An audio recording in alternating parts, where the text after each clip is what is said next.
आपल्या परिसरातील बातम्या पाहण्यासाठी आजच आमच्या डीजी सह्याद्री न्यूज चॅनलला यूट्यूबवर सबस्क्राईब करा आणि बेल आयकॉन प्रेस करा।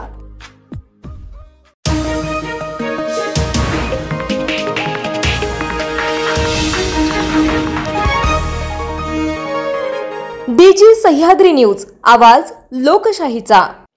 सेनगाव पोलीस स्टेशनमध्ये मेंढपाळ अल्पवयीन मुलीवर अत्याचार केल्याप्रकरणी दाखल झालेला गुन्हा जिंतूर पोलीस ठाण्याकडे वर्ग करण्यात आला आहे।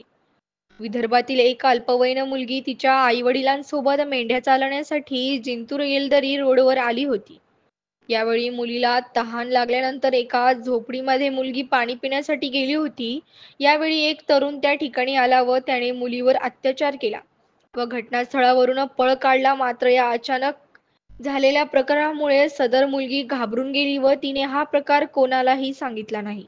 त्यानंतर 2 दिवसापूर्वी त्या मुलीच्या पोटात वेदना होत असल्याने तिला उपचारासाठी रिसोड येथे रुग्णालयात दाखल करण्यात आले। मात्र डॉक्टरांनी तपासणी केली असता मुलगी गरोदर असल्याचे स्पष्ट झाले। डॉक्टरांनी रिसोड पोलिसांना कळवले। त्यानंतर पोलिसांनी सदर गुन्हा सेनगाव पोलीस स्टेशनकडे वर्ग केला।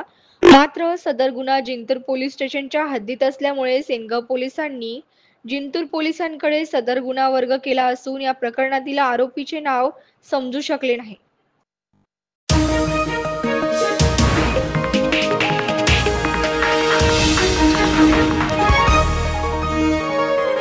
डीजी सह्याद्री न्यूज, आवाज लोकशाहीचा।